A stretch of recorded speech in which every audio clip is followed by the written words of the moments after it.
श्री शिवाय नमस्तोभ्यम। प्रदोष व्रत भगवान शिव जी को समर्पित एक शुभ दिन है जो हर महीने की त्रयोदशी तिथि पे पड़ता है। इस दिन प्रदोष काल में भगवान शिव की पूजा का विशेष महत्व है। शिव जी की कृपा पाने के लिए इस दिन सच्चे मन से पूजा की जाती है।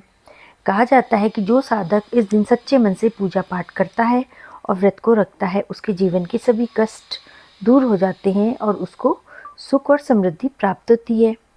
प्रदोष व्रत का जो दिन है वो बहुत ही खास है और इस दिन शिव जी को प्रसन्न करने के लिए हम बहुत सारे उपाय करते हैं, व्रत रखते हैं, पूजा पाठ करते हैं और उनको हम सच्चे दिल से सब करते हैं तो वो बहुत प्रसन्न होते हैं।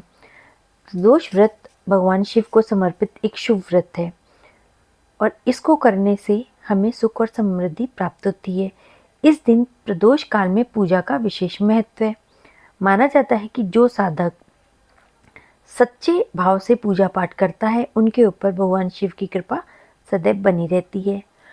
वहीं इस दिन शिवलिंग पे कुछ ऐसी वस्तुएं हैं जिनको चढ़ाने से महादेव अत्यंत प्रसन्न होते हैं, जिससे भक्तों के धन दौलत सुख समृद्धि अपार वृद्धि होती है। इस बार नवंबर के महीने में 2025 में जो दूसरा प्रदोष व्रत है वो 17 नवंबर को रखा जाएगा और 17 नवंबर को रखा जाने वाला जो प्रदोष व्रत है उस पे हम शिवलिंग पे ऐसा क्या चढ़ाएं कि भोलेनाथ प्रसन्न हो और धन दान से हमारे घर को भर दें। तो सबसे पहली चीज, कच्चा दूध। शिवलिंग पे गाय का शुद्ध कच्चा दूध अर्पित करने से मानसिक शांति मिलती है, पैसों से जुड़ी हुई रुकावटें दूर होती हैं। अगर सोम प्रदोष हो तो यह और भी अधिक शुभ माना जाता है। फिर हम दही से अभिषेक करने पे जीवन में स्थिरता आती है और आर्थिक स्थिति मजबूत होती है। फिर है शहद। शिवलिंग पे शहद अर्पित करने से सौभाग्य में वृद्धि होती है, साथ ही इसे चढ़ाने से कर्जों में मुक्ति प्राप्त होती है। बेलपत्र, जो शिव जी को बेहद प्रिय है, धन समृद्धि की कामना के लिए 3 पत्तियों वाला बेलपत्र शिवलिंग पे उल्टा करके अर्पित किया जाता है तो आपको धन दान का आशीर्वाद प्राप्त होता है। गन्ने का रस।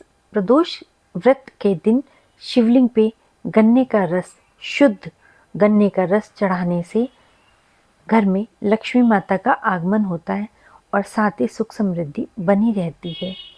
शिवलिंग पे काले तिल चढ़ाने से शनि दोष का प्रभाव कम हो जाता है और रुके हुए धन की प्राप्ति होती है।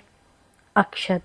शिवलिंग पे अक्षत चढ़ाने से शुभ फलों की प्राप्ति होती है, साथ ही घर में भंडार हमेशा भरे रहते हैं। प्रदोष काल की पूजा विधि। प्रदोष काल शुरू होने से पहले दोबारा स्नान किया जाता है।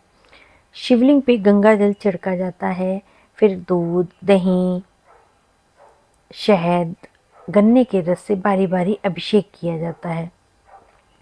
शुद्ध जल अर्पित करने के बाद ओम नमः शिवाय मंत्र का आप जाप करिए या श्री शिवाय नमस्तोभ्यम मंत्रों का जाप करना है आपको। बेलपत्र, धतूरा, भांग, अन्य विशेष वस्तुएं आपको एकत्रित करके वहाँ पे अर्पित करनी है। धूप दीप जला के शिव चालीसा और प्रदोष व्रत कथा का पाठ करना है और अंत में आपको आरती अवश्य पढ़नी है। इस प्रकार से आप अगर इस दिन ये सब करेंगे तो आपके घर में धन धान्य की कभी कमी नहीं होगी और हमेशा आपके घर में शिव जी की महाकृपा बनी रहेगी और वो हमेशा प्रसन्न रहेंगे। ओम नमः शिवाय, श्री शिवाय नमस्तोभ्यम।